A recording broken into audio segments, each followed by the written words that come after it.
Mais dis-moi, qu'est-ce que c'est que derrière la voix? Nous les écoutons partout, que ce soit à la radio, à la télé, dans les stations et même au cinéma, sans jamais vraiment les connaître. Ils façonnent nos émotions, guident nos pensées et pourtant, ils restent dans l'ombre. Derrière la voix est une émission qui vous conduit dans la vie quotidienne d'une voix off. Découvrez qui ils sont, comment ils transforment de simples scripts en histoires captivantes et quels défis ils rencontrent pour donner vie aux mots. Derrière la voix, votre rendez-vous avec les invisibles qui nous entourent. Ah, ok, j'ai compris.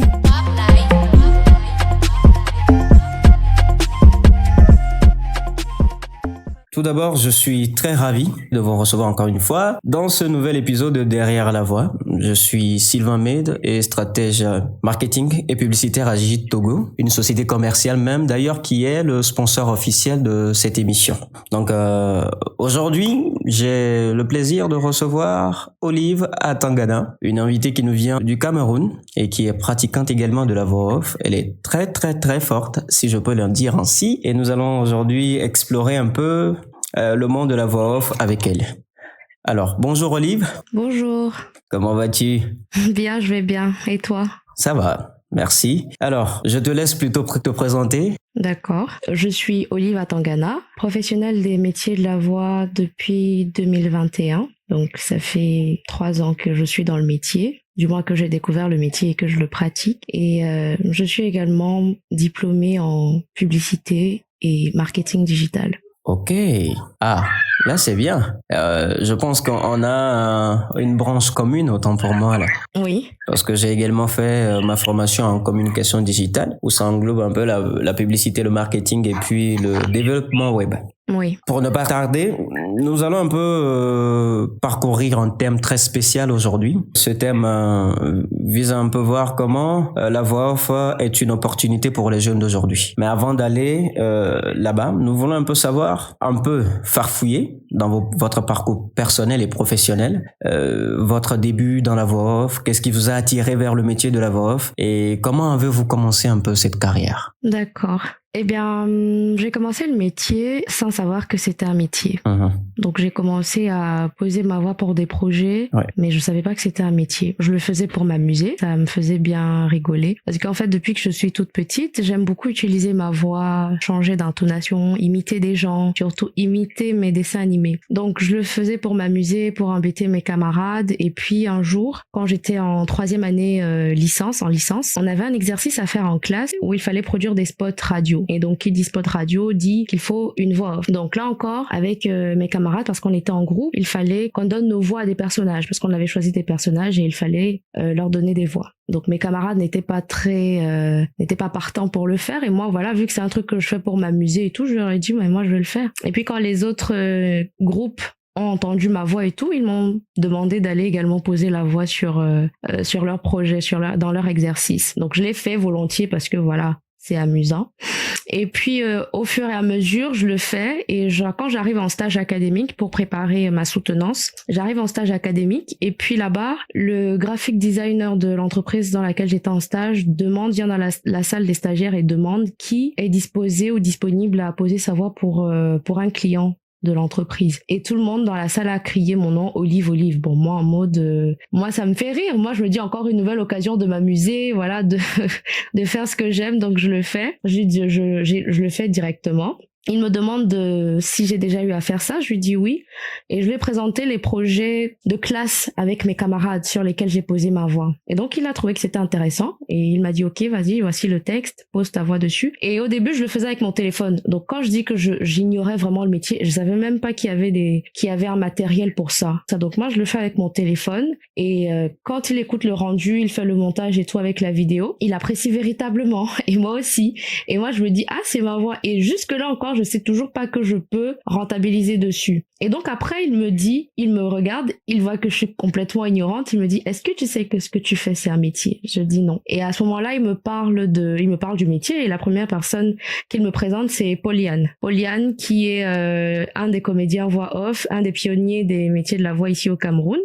Et donc, je fais des recherches sur lui parce que le fait qu'il me dise que je peux me faire de l'argent tout en m'amusant, je me dis ok, je vais faire davantage de recherches sur le métier et ça m'intéresse davantage. Pendant mon stage encore là-bas, il y avait des voix à faire pour d'autres clients, donc j'ai toujours été sollicitée.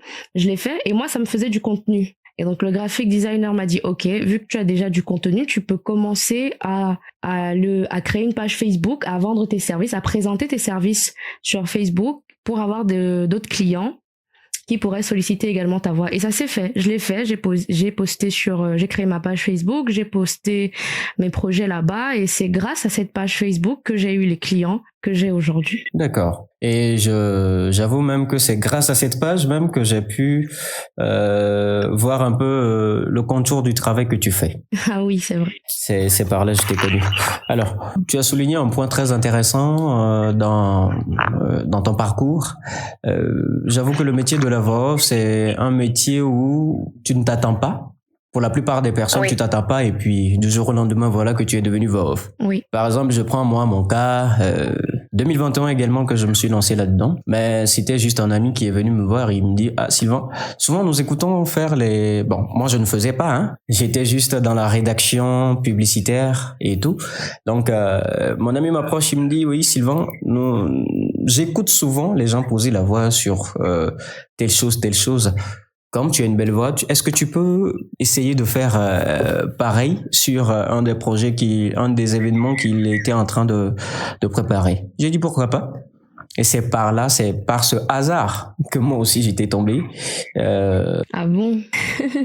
Donc c'est un peu ça. Alors, Olive, quand tu as commencé cette histoire de voix off, est-ce que il y a eu comment appelle-t-on, certains obstacles qui t'ont heurté dans ta carrière ou bien tu n'as reçu aucun défi? Si, bien sûr, j'en ai reçu. D'accord. Parce qu'en réalité, vu que je ne maîtrisais pratiquement rien de ce métier quand je commençais, au moins je me rends compte que c'est un métier et que je veux véritablement me lancer. Il me manque le matériel.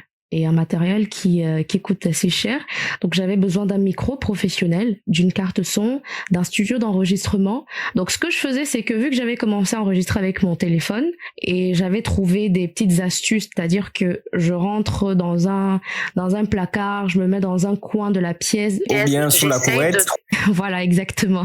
J'essaye de trouver un endroit qui n'a pas de bruit, qui n'a pas d'écho pour pouvoir enregistrer parfaitement. Et même la position de mon téléphone également, j'avais compris qu'il fallait placer mon téléphone d'une certaine façon pour ne pas enregistrer les bruits de bouche. Donc au début, j'ai commencé comme ça. C'était assez difficile parce que je pouvais faire 30 à 50 prises sur un spot par exemple de 30 secondes parce que c'est pas évident. Il y a toujours des petits bruits qui entrent, il y a ceci, il y a cela, donc c'est pas évident, c'est fatigant. Ouais. Et c'est transpirant aussi.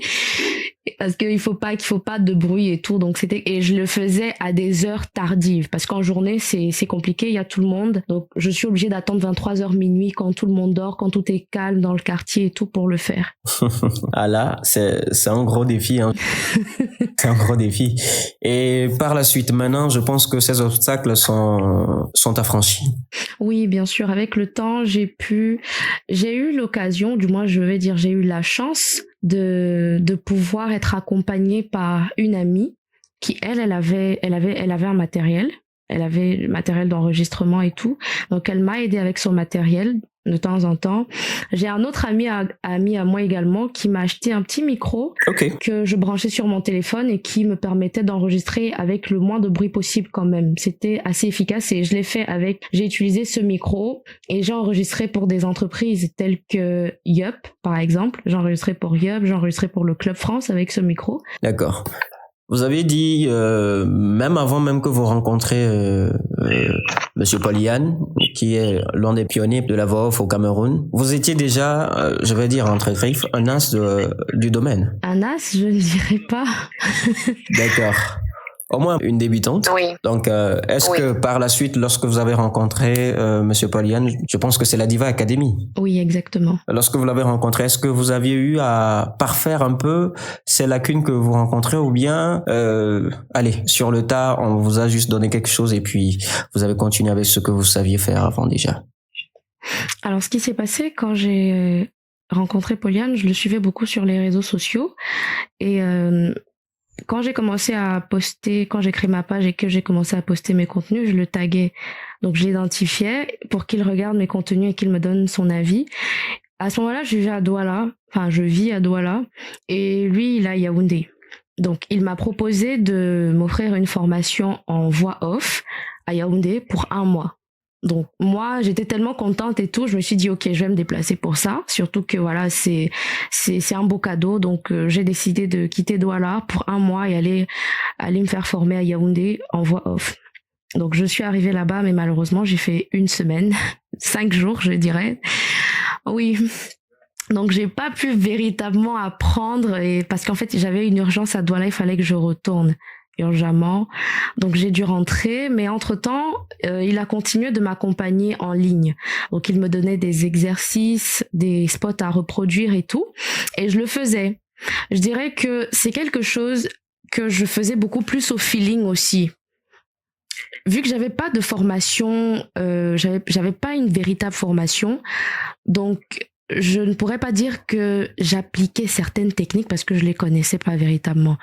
J'imitais beaucoup plus parce que vu qu'il me donnait des exercices, il me donnait des spots qui existaient déjà et tout, donc j'essayais de les reproduire, mais en réalité, de m'expliquer à distance, c'était un peu compliqué, de m'expliquer quelle tonalité adopter pour tel ou tel projet, ça non. Parce que justement, un comédien voix off, pourquoi comédien? Parce que il est appelé à devenir quelqu'un d'autre, parce qu'il doit représenter un produit, il doit représenter un service, il doit représenter une entreprise. Donc à chaque fois, il doit changer sa personnalité. Et ça, c'est quelque chose que je ne savais pas, mais que j'ai apprise avec le temps. Et par la suite, j'avais des personnes, du moins sur ma page, il y avait plein de personnes qui m'écrivaient, qui me demandaient comment tu arrives à faire ce que tu fais. Et je savais pas quoi leur dire. Je savais pas, je dis, je fais juste ça comme ça, en fait. Et les gens apprécient.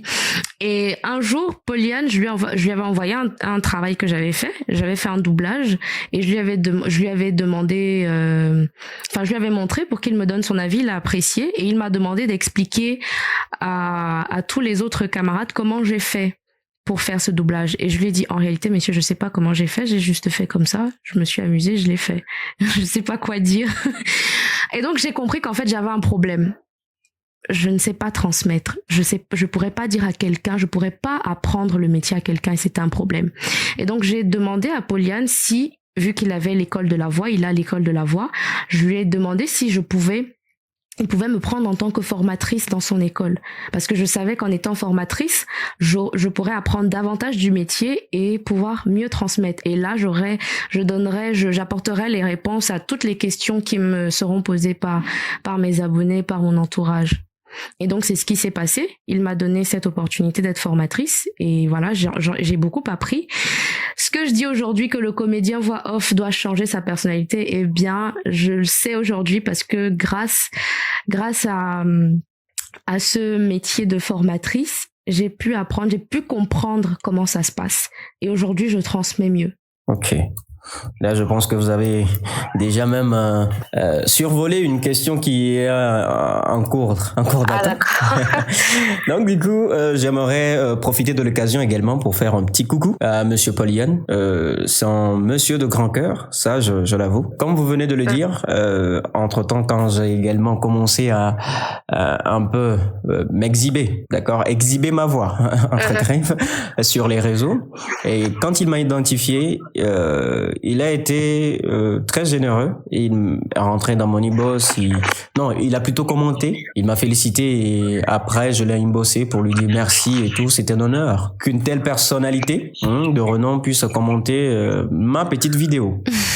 Et c'est là il me donnait des conseils par rapport à comment il faut que je m'adapte quand je fais les voix off et tout. Et par la suite, il m'a offert même une formation. Mais faute de temps, tu sais que quand tu travailles en ligne dans ce genre de domaine, ça serait un peu difficile que tu puisses acquérir, comme tu viens de le dire, l'intonation. Ça serait un peu difficile de savoir comment les dompter. Cette formation qu'il m'a offert, je n'ai pas pu en profiter pleinement. Je me suis dit, je vais venir au Cameroun, mais hello. C'est plus de 1 million et quelques pour l'aller-retour. Oui, j'imagine. Ouais, donc j'ai dû me débrouiller en ligne avec quelques formations par ici, par là. Bon, aujourd'hui, Je remercie Dieu. Ça va mieux. Alors, le thème dont nous voulons parler aujourd'hui, c'est la voix off comme opportunité pour les jeunes. Et j'aimerais te demander, toi, en tant que formatrice, est-ce que la voix off représente réellement une opportunité précieuse pour les jeunes aujourd'hui? Et si oui, pourquoi? Alors, oui. Je dirais que la voix off est un métier qui représente effectivement une opportunité prometteuse pour les jeunes, et ce pour plusieurs raisons.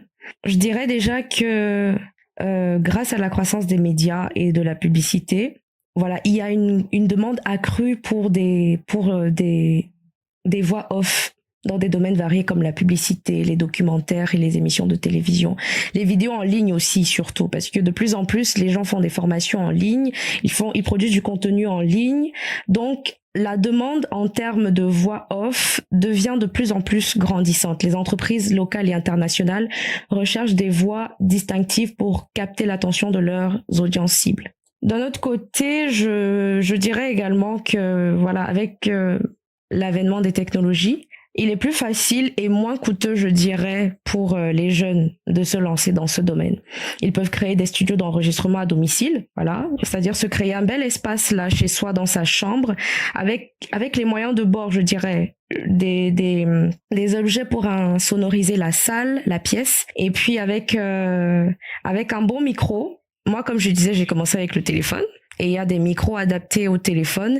Mais bien sûr, c'est toujours bien avec le temps d'évoluer, quand on évolue, d'avoir un matériel plus professionnel. Et il y a déjà du matériel qui est accessible, moins cher et très efficace. Donc, avec un investissement qui n'est pas élevé, je dirais un investissement relativement faible, cela réduit, je dirais, les coûts. Pour quelqu'un qui veut se lancer dans le domaine, il n'aura pas ce type de barrière. Donc, pour faire un petit résumé par rapport à quoi représente réellement ce domaine comme une opportunité pour les jeunes, je dirais tout simplement que la demande de la voix off, ça croît, d'accord, de plus en plus aujourd'hui avec le numérique qui naît chaque jour, on va dire. Donc, alors là, le domaine de la voix off est réellement une opportunité précieuse pour les jeunes. Donc, effectivement.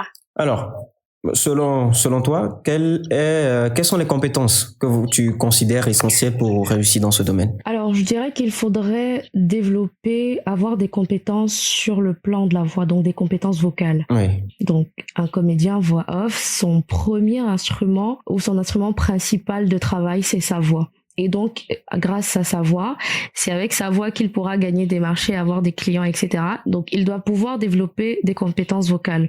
Et c'est beaucoup plus, je dirais, la base qu'un comédien voix off doit avoir pour quelqu'un qui veut se lancer dans le métier. Il faudrait déjà qu'il sache lire. Oui, effectivement. Oui, il faudrait qu'il sache lire. Il faudrait qu'en lisant, c'est pas juste la lecture, lire, prononcer les mots, mais lire en respectant la ponctuation. Parce que l'objectif de la lecture, c'est de transmettre un message. Et donc, pour que le message soit transmis, qu'il soit compris par l'interlocuteur, il faut respecter la ponctuation afin de donner un sens à son texte. Donc, un comédien voix off qui va donner sa voix pour un projet doit faire attention à ces éléments-là, la ponctuation, pour faire comprendre, pour faire passer le message de la publicité. Il doit également savoir gérer ses intonations. C'est très important pour apporter une certaine, apporter une certaine musicalité à son texte ou à sa voix afin que son discours ou alors son message ne soit pas monotone et donc ennuyeux à entendre.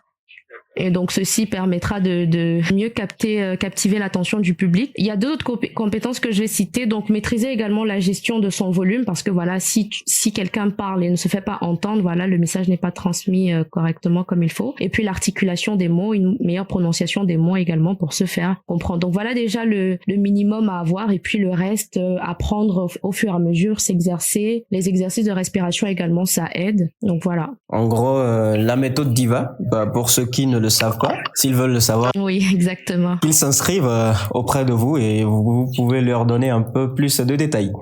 Oui, exactement. Ok. Alors, sur le marché du travail, d'accord, et des opportunités. comment est-ce que tu évalues aujourd'hui le marché de la voix off dans ta région ou internationalement? Bon, premièrement dans ta région. Alors, dans ma région, donc au Cameroun, les métiers de la voix sont encore en pleine expansion. Oui. C'est un métier qui n'est pas encore connu et reconnu, je dirais, à sa juste valeur. Parce qu'aujourd'hui, on rencontre encore des clients qui vont nous dire « Allez, c'est simple à faire, tu as juste à parler et puis c'est tout. » Non, c'est un métier véritablement complexe. Surtout ceux qui viennent en formation le comprennent davantage parce que la formation n'est pas si simple. Oui. On se dit « Ok, on sait parler, on sait lire, mais quand on arrive en formation, on se rend compte qu'en réalité, on sait pas lire, on sait pas parler. » Donc c'est difficile.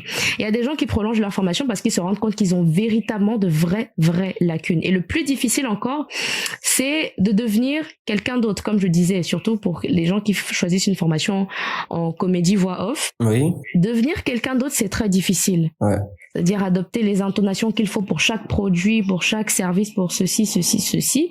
C'est pas évident. Donc le métier est encore en train d'être est en pleine croissance. Oui. Donc, nous, notre objectif, quand je dis notre objectif, je parle de tous les comédiens voix off du Cameroun qui ont cette mission-là à cœur de devoir faire connaître le métier. Ce qui fait que, avec le temps, progressivement, on sera plus connu, mieux reconnu à notre juste valeur. Et donc, je pense que là, maintenant, certains clients pourront attribuer ou alors payer ce qu'il faut pour le service que nous rendons. Voilà. Et bon, en tant que formatrice, vous formez également de futurs talents dans le domaine de la voix off. Et oui. En 2 ou 3 mots, quelle est votre approche en tant que mentor envers ces étudiants?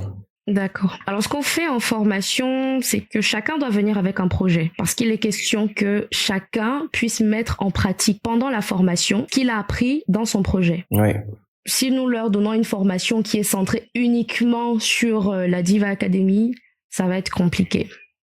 Alors, ce qu'on fait, c'est que à la fin de la formation, pour qu'ils aient l'impression d'avoir véritablement appris et reçu quelque chose, il faudrait qu'ils puissent mettre cela en pratique dans leurs différents projets. S'ils n'ont pas de projet, on leur oblige à avoir un projet. On leur demande quelles sont leurs passions, qu'est-ce qu'ils aiment faire, et puis on se concentre dessus et on applique la formation par rapport à leurs différents projets.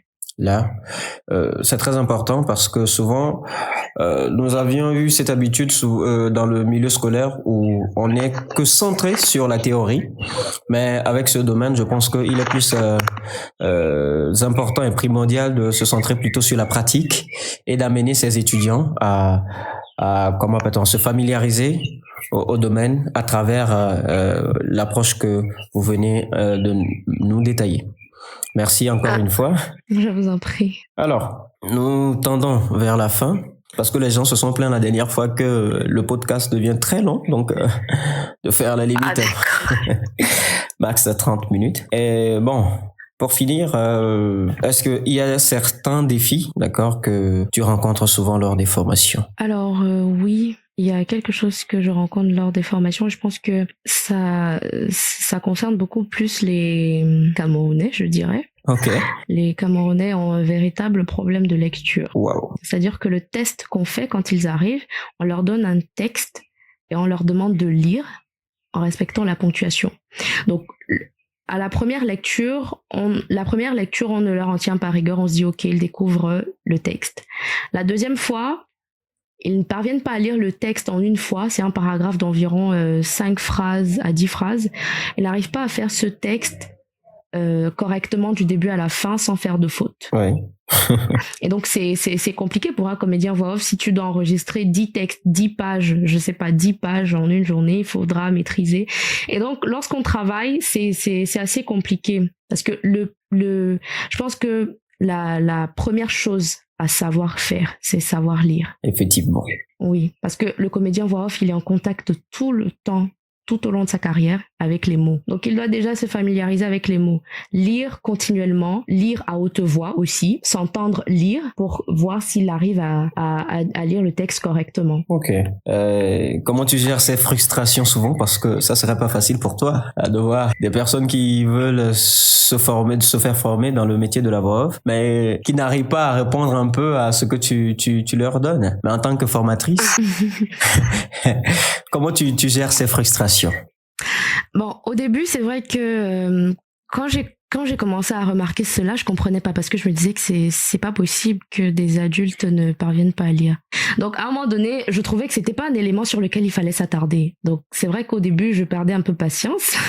Et puis quand j'ai commencé à considérer que c'est un véritable problème, donc ce que je fais, c'est que je m'attarde sur le problème, je leur fais prendre conscience de leur problème, je leur fais savoir que voilà, s'ils ne savent pas lire, on peut pas évoluer. Donc je prends la peine de leur apprendre à lire. On fait beaucoup de lectures déjà quand on commence la formation. Peu importe la formation choisie, on commencera toujours par la lecture, par les techniques de lecture, oui. On commencera toujours par là. Tout le monde passe par là. Parce qu'on s'est rendu compte que c'est un véritable problème et donc maintenant on prend le temps de véritablement accompagner les gens. On leur donne des exercices où il faut lire, on leur donne des exercices où il faut écrire et par la suite dire ce qu'ils ont écrit. Ouais. Là, c'est un gros travail que vous faites à la Diva Academy et je pense que la tournée que Monsieur Paul-Yann a lancée est une opportunité pour les autres pays là de pouvoir devenir les as du métier. Oui. Alors, avant de finir, est-ce que vous avez des projets futurs? Alors, en ce qui concerne mes projets futurs, ma véritable passion, c'est le doublage. Ok. J'aime véritablement le doublage et... Ça se fait voir, hein? Mon rêve serait de... Vous dites? Ça se fait voir, hein? J'ai pas compris. Ça se fait ressentir à chaque fois quand je vois tes vidéos. On sent que la passion, hein, elle est carrément en vous, hein. Et puis la dernière fois, entre parenthèses, j'ai vu ton statut où tu chantais. Waouh! Véritablement, cette voix, je pense que elle doit être retenue sur l'un des mangas. Oui, en fait, je me suis rendu compte que je peux faire beaucoup de choses avec ma voix et mon objectif sur le long terme, c'est de pouvoir faire tout ce que j'aime avec ma voix et de pouvoir vivre de ma voix. Ok. D'accord. Donc là, je parlais du doublage, par exemple, j'aime beaucoup. Donc plus tard, j'aimerais pouvoir créer une entreprise de doublage, pourquoi pas. Waouh, je te souhaite bon courage et que le ciel t'accompagne. Hein. Merci beaucoup. D'accord. Et est-ce que tu as un message, d'accord, ou bien un conseil à partager avec nos jeunes auditeurs intéressés par la voix off? Alors, je dirais aux jeunes auditeurs intéressés par la voix off, si ils ont véritablement à cœur d'exercer ce métier, eh bien qu'ils le fassent, mais qu'ils le fassent surtout par passion. Parce que au Cameroun et je dirais en Afrique, c'est un métier qui est encore en train d'être, qui est en pleine croissance. Donc, de s'armer de patience, de persévérance, de courage, parce que les retours sur investissement ne se feront peut-être pas tout de suite, mais ça se fera. Dès que c'est lancé, voilà, c'est parti, et puis voilà, on vit pleinement de ce métier-là. Donc de le faire déjà par passion pour ne pas abandonner, et puis après le reste viendra. D'accord. Merci beaucoup. Merci. Et avant de clôturer, où est-ce que nos jeunes auditeurs ou bien tous ceux qui nous écoutent peuvent te retrouver?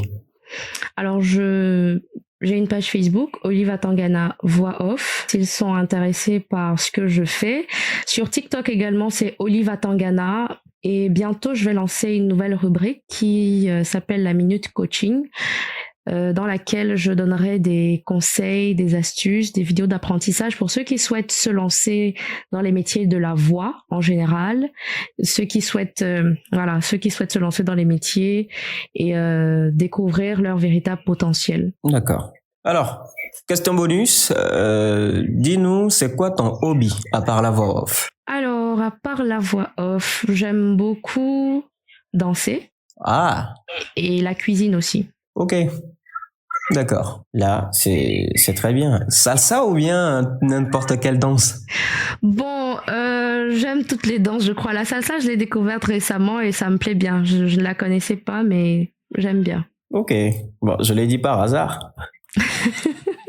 Ok, là, Olive, je te remercie encore une fois d'avoir répondu présente à cette invitation dans Derrière la voix. Je te remercie. Merci, je te remercie également. D'accord, je t'en prie, parce que c'est un plaisir, parce que moi je dis, si nous jeunes,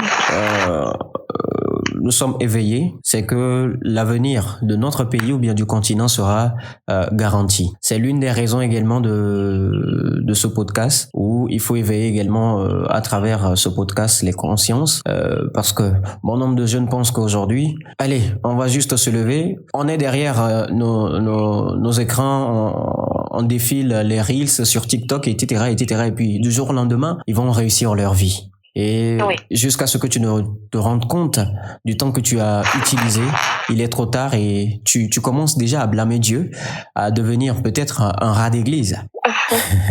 Alors, merci encore pour ce partage que tu as fait avec nous, et que le ciel t'accompagne dans ce que tu fais, et bon courage pour la suite. Merci. Merci beaucoup. Eh bien, nous sommes à la fin de ce podcast. N'hésitez pas de liker et commenter pour nous soutenir. Ciao et au prochain épisode de Derrière la Voix. C'était Sylvain Mede.